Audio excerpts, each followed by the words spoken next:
So ayan guys, good morning, early morning tayo. Ngayon, ito yung niluto ko kahapon. Lagay ko dito sa balde. Wala tayong pigs ngayon. Buti sana kung may darak. Para haluan natin to ng darak at saka yung sapal ba. Sapal ng nyug. Ito lang muna yung ating ipapakain sa mga manok. Ito yung 5 fingers at saka yung gabi. Niluto ko kahapon pa to. So lagang-laga na siya, nalaga.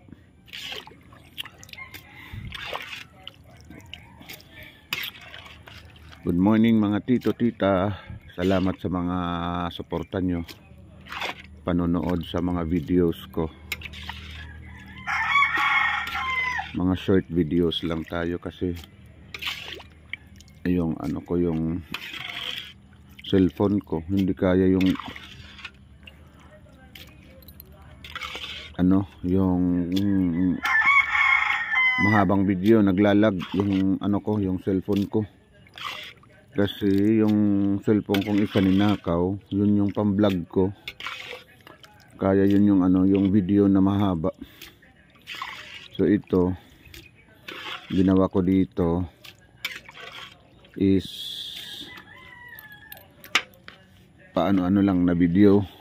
Tapos guys, mayroon akong napulot sa basurahan doon sa tapat ng bahay ko. Binasura to. Binasura yung hot cake, mga borders doon sa tapat ng bahay ko, oh. Mga hot cake. Ginawa ata nila to. So yan, halo natin dito yung hot cake guys. Tiyak matutuwa dito yung aking mga alagang manok. Kahit wala siyang feeds, at least may hot cake sila sa kanilang umagahan. Halika kayo guys, samahan nyo ako. Punta tayo doon sa aking kulungan ng mga manok. Yan, dito tayo dadaan. Same as usual, dito tayo dadaan. Nag-over, ano tayo dyan, by the bakod. Punta tayo dito.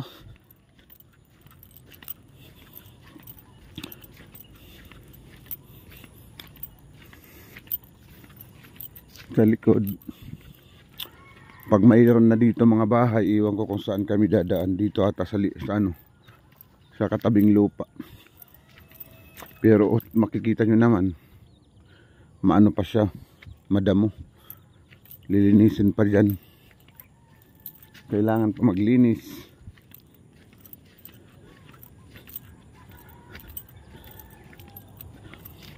Yung pader ng ano, subdivision, oh. Hanggang dito yan. Hanggang dito. Ito inopen lang muna dito. Pero yung pader nila hanggang dyan. Ito, oh, na may poste. Dito. Dito sa may kawayan na to. Yung ano nila, bakod. For the meantime, dyan lang muna kami dumadaan ngayon. Mga tao dito, mga tulog pa. Tahimik pang paligid. Alas 5 pa lang ng umaga. Early morning tayo. Tingnan mo yung gate ng kapatid ko, sarado pa, oh. Yan yung gate nila. Ano, yero. Yero yung gate nila. Dito tayo dadaan.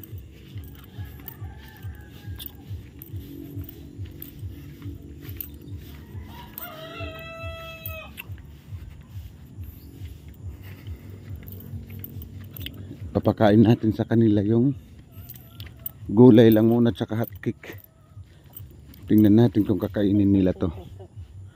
Tapos ito yung kulungan ko. Mayroong susi. Mayroong padlock. Nakalakyan dito sila. Yan, tatakbuhan na yung mga manok sa loob. Kasi yun lang talaga palagi inaantay nila Kain. Oh, kumakain kayo niyan? Sige, dito tayo. Sa pinggan nyo. Wala pa kasi lang feeds, oh. Yung ano ko kahapon, iniwan kong pagkain dyan, naubos. Oh. Ubos. Dito kayo, dito. Dito. Yan, kumakain kayo nito. Oh, naninibago na naman kayo yung pagkain nyo, paiba-iba. Oh. Oh.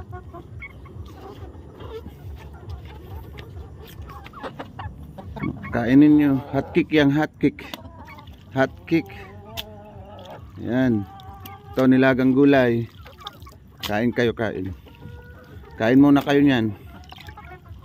Mamaya na yung ano nyo, yung feeds nyo. Pag makahanap tayo ng pambili. Sakripisyo kasi yung ano. Yung pag mag-alaga kayo guys ng mga ganito, kailangan talaga mayroon kayo pambili na ano, pambiling ng feeds. Sa simula pa lang or umpisa pa lang, pag inilalagay na nyo yung mga pagkain nila, tinitingnan lang muna nila. Pagkatapos pagbalik mo mamaya, wala na yan, ubos na yan. Ito lang muna kainin nyo. Sige na, kain na kayo.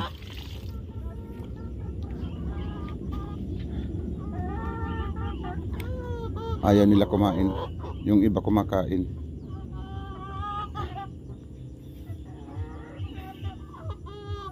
Hot cake, ayaw nyo yung hot cake.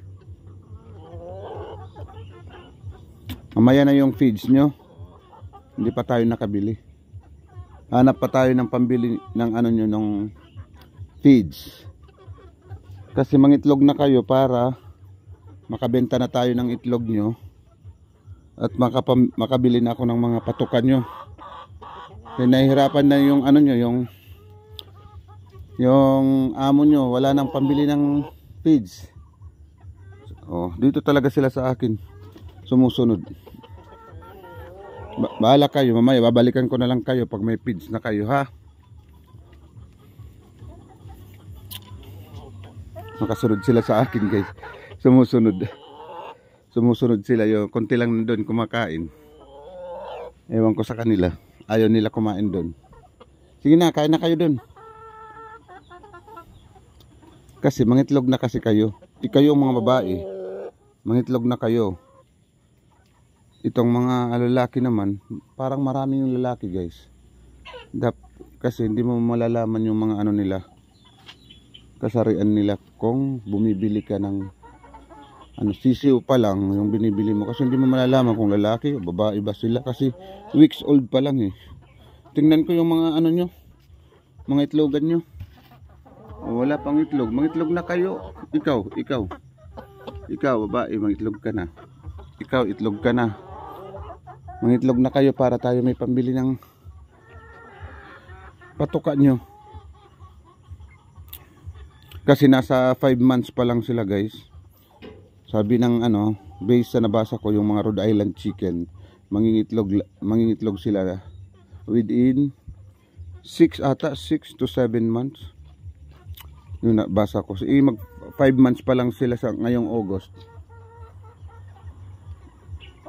Pero lalaki na nila, oh. Kumukupa na ata yung mga ano, lalaki dyan. Ito babae, oh. Yung mga babae maliliit.